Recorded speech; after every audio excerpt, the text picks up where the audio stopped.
आज हम जिस चैप्टर को पढ़ेंगे उसका नाम है ठोस अवस्था। जैसे कि हमने पूर्व की क्लासों में पढ़ा है कि 3 प्रकार की अवस्थाएं मुख्य रूप से होती हैं, ठोस, द्रव और गैस। तो जो ठोस अवस्था है उन्हीं में से एक अवस्था है और उस तीनों अवस्थाओं में इसके अपने कुछ विशेष लक्षण हैं। जैसे जनरली ठोस के लिए बहुत सारी चीज़ें हम अपने घर में आसपास देखते हैं, लोहा है, लकड़ी है, या जैसे मान लीजिए बर्फ़ है, अन्य प्रकार की कई सारी चीज़ें जो कि ठोस अवस्था में हमको बहुत सारी मिल जाती हैं। विभिन्न प्रकार की धातुएं हैं, विभिन्न प्रकार की चीज़ें, उनको हम ठोस में गिनते हैं। और लिक्विड में हमारे पास जो तरल अवस्था होती है, जैसे पानी है, तेल वगैरह, ये सब चीज़ें उसमें आती हैं। और गैसीय अवस्था भी होती है, यानी कि ऑक्सीजन गैस है, कार्बन डाइऑक्साइड गैस है, अलग अलग टाइप की गैसेस जो होती हैं, नाइट्रोजन गैस है। विभिन्न प्रकार की गैसों को वहाँ पर हमने पढ़ा हुआ है बचपन में। अब हम इन चीज़ों को देखते हैं कि जो आज का हमारा चैप्टर है वो है ठोस अवस्था। ये अब हम 12th क्लास में आ रहे हैं, तो अब ये ठोस अवस्था यहाँ पर क्यों पढ़ाया जा रहा है, इसके पीछे क्या कारण है। अभी तक हमने जो जिन ठोसों के बारे में जाना है, क्या वो वास्तव में ठोस हैं या हमारा वो कन्फ्यूज़न है, उसी को क्लियर करने के लिए इस पार्ट को बनाया गया है। अब हम उसके बारे में जानेंगे। तो पहले हम कोई भी एक ठोस अवस्था के बारे में जाने कि वो क्या होता है।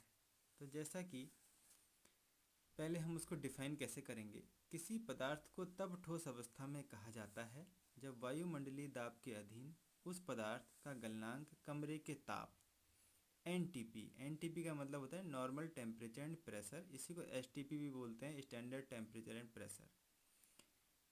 तो कमरे के ताप से उच्च होता है। यानी कि कोई भी चीज़ ठोस अवस्था में तब मानी जाएगी कि जब एक हमारा सामान्य जो वायुमंडलीय दाब होता है जिसमें हम बैठे हुए हैं, उस समय पर यदि किसी पदार्थ का गलनांक जो है वो हमारे इस टेम्परेचर से ऊंचा हो, है ना। जैसे मान लीजिए हमारे कमरे का टेम्परेचर 25 डिग्री सेल्सियस है और किसी वस्तु का गलनांक 35 डिग्री सेल्सियस है, तो 25 डिग्री सेल्सियस पर वो हमको सॉलिड अवस्था में ही हमको दिखाई देगी। तो मतलब इससे उच्च ही होना चाहिए। अब हम बात कर लेते हैं ठोस अवस्था के लक्षणों के बारे में। तो निम्नलिखित लक्षण है। हमारा पहला लक्षण है दृढ़ एवं निश्चित आकार। यानी कि कोई भी वस्तु होगी उसको जिस अवस्था में हम छोड़ेंगे उसी अवस्था में एक वो उसी निश्चित आकार में रहेगी और मजबूत होगी, देखने में दृढ़ होगी। उसको हम जो है मतलब छू करके देख सकते हैं, दृढ़ अवस्था में मिलती है। दूसरा है निश्चित आयतन, यानी कि उसका आयतन जो होगा वो भी फिक्स होगा, निश्चित होगा। असंपीड्य, असंपीड्य का मतलब होता है कि जिसको दबा ना सकें, यानी कि अगर हम उसको दबाना चाहेंगे इस तरीके से तो वो प्रेस जो होगा नहीं होगा अंदर की तरफ को, तो असंपीड्य होगा वो।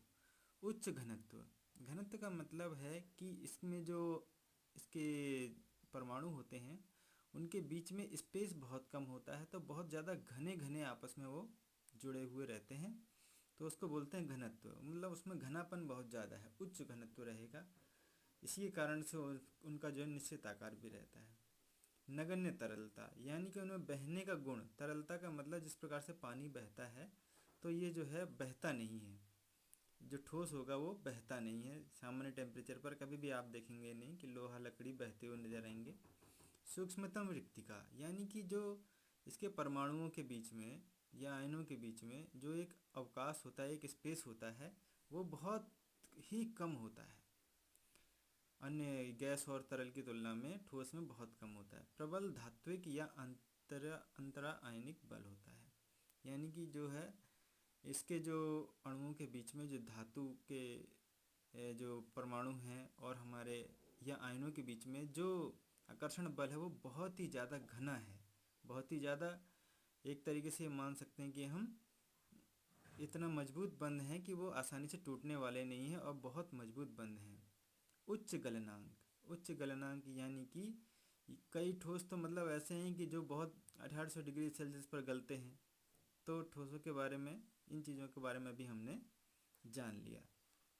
अब हम जानते हैं कि ठोस कितने प्रकार के होते हैं। तो मुख्य रूप से जो ठोस होता है, एक होता है क्रिस्टलीय ठोस।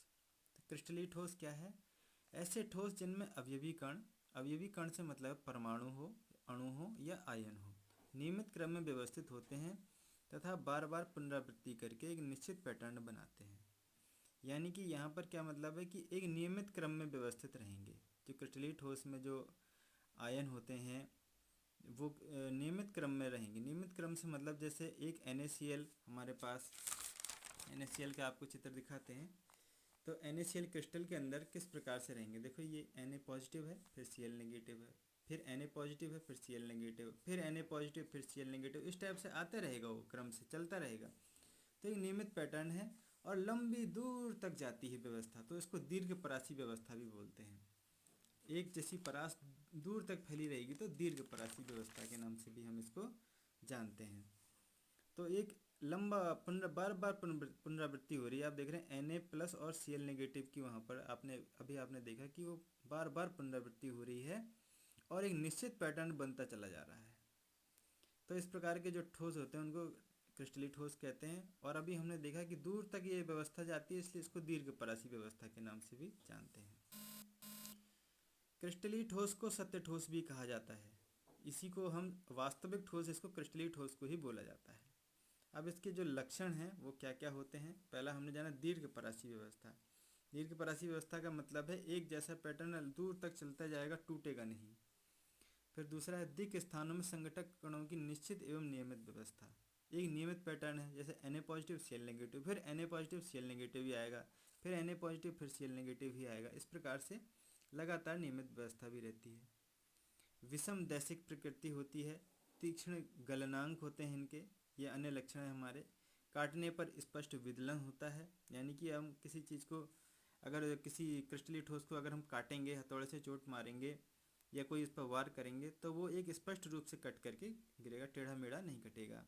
संलयन ऊष्मा का निश्चित मान, ये संलयन ऊष्मा होती है, ऊष्मागतिकी वाले पार्ट में हमने पिछली बार पढ़ा है, तो उसका एक निश्चित मान होता है। इसके क्रिस्टलीय ठोस के उदाहरण होते हैं NaCl और क्वार्ट्ज वगैरह। तो अब क्वार्ट्ज क्या है, क्वार्ट्ज जो है एक क्रिस्टल है, उसका भी एक अपना डिज़ाइन होता है। अभी आप ज़्यादा डिटेल में जाएंगे तो किताब में आपको इसके चित्र सहित वर्णन मिल जाएगा। तो NaCl यहाँ पर हम साधारण क्रिस्टल का उदाहरण जो कि हमारे घरों में आसपास देखने को मिल जाता है, उसको हम लोगों ने जाना है। अब हम बात करते हैं अक्रिस्टलीय ठोस। अक्रिस्टलीय ठोस को छद्म ठोस भी कहा जाता है। ऐसे ठोस जिसमें अवयवी कण नियमित क्रम में व्यवस्थित नहीं होते हैं तथा अक्रिस्टलीय ठोस कहलाते हैं। इनमें कणों की लघु परासी व्यवस्था पाई जाती है। जैसा कि अभी आपने देखा कि इसमें एक नियमित पैटर्न था, Na पॉजिटिव के बाद Cl नेगेटिव, फिर Cl नेगेटिव के बाद फिर Na पॉजिटिव, फिर Na पॉजिटिव के बाद Cl नेगेटिव, ये क्रिस्टलीय ठोस में आ रहा था। लेकिन अक्रिस्टलीय ठोस में ऐसा नहीं होता है। ये कोई निश्चित नहीं है कि उसमें एक परमाणु के बाद दूसरा परमाणु आया, फिर पहला ही आए, फिर दूसरा आए, फिर पहला आए, ये कोई ज़रूरी नहीं है। वो कैसे भी आड़े तिरछे व्यवस्थित हो सकते हैं। और लघु परासी व्यवस्था इसलिए बोलते हैं क्योंकि इसमें जो है पैटर्न दूर तक नहीं जा रहा है, वो ब्रेक हो जा रहा है, तो परास जो है इसकी छोटी बन रही है, इसलिए लघु परासी व्यवस्था इसको कहा जाता है। अब इसके जो अक्रिस्टलीय ठोस के प्रमुख लक्षण क्या हैं। अक्रिस्टलीय ठोस में सबसे पहले लघु परासी व्यवस्था पाई जाएगी। दूसरा, दिक् स्थान में संघटक कणों की अनियमित व्यवस्था पाई जाएगी। आप समझ रहे होंगे इस बात को कि अनियमित व्यवस्था है, पहले ही बता दिया गया है। समदैशिक प्रकृति होती है, गलनांक निश्चित नहीं होते हैं। ताप की परास होती है। ताप की परास से मतलब है यहाँ पर कि जो टेम्परेचर है एक उसकी रेंज होगी, ऐसा फिक्स नहीं होगी कोई चीज़ अगर 100 डिग्री पर पिघल रही है तो वो उतने पर ही पिघले या गले, ऐसा कोई ज़रूरी नहीं है। हो सकता है वो 100 पर पिघले, हो सकता है 110 पर पिघले, 120 पर पिघले, तो हम ये कह सकते हैं 100 से लेकर 120 तक की रेंज के बीच में पिघल सकता है वो, तो उसकी एक परास मिलती है। काटने पर अनियमित विदलन, यानी कि अगर हम किसी चीज़ पर, जैसे कि उदाहरण के लिए कांच है, कांच को हम एक अक्रिस्टलीय ठोस के रूप में जानते हैं। अगर उस पर हम वार करेंगे या किसी चीज़ से उस पर चोट करेंगे तो ये ज़रूरी नहीं है कि वो एक नियमित पैटर्न में टूटे, कि उसके टुकड़े एक साइज के कट करके गिरें। वो कहीं से भी आड़ा तिरछा कहीं से भी कट सकता है। संलयन ऊष्मा का मान इसमें अनिश्चित होता है, ऐसा ज़रूरी नहीं कि संलयन ऊष्मा का मान फिक्स ही रहे। उदाहरण होते इसके कांच है, रबर आदि, ये सब अक्रिस्टलीय ठोस के उदाहरण हैं। तो ये जो है इनके बारे में हम जान चुके हैं कि अक्रिस्टलीय ठोस जो होते हैं किस प्रकार के होते हैं। इनमें एक निश्चित पैटर्न नहीं मिलेगा, इनमें लघु परासी व्यवस्था मिलेगी। मुख्य लक्षण इनके यही हैं। उदाहरण कांच है, रबर इत्यादि हैं। कांच को जो है हम अतिशीतित द्रव भी कहते हैं। द्रव क्यों कहते हैं, क्योंकि कांच एक ऐसा सुपर कूल्ड लिक्विड है, मतलब देखने में तो ठोस लग रहा है लेकिन वो वास्तव में एक लिक्विड है। और ऐसा हमने कैसे जाना? उदाहरण के तौर पर जो पुराने ज़माने के जो घर हैं उनमें जो कांच की खिड़कियां लगी हैं, तो उनके जो शीशे देखे गए वो ऊपर से पतले और नीचे से मोटे हो गए। तो ये पाया गया कि बहुत वर्षों में वो कांच के जो अणु हैं वो ऊपर से लेकर नीचे की ओर बहते हुए आए हैं।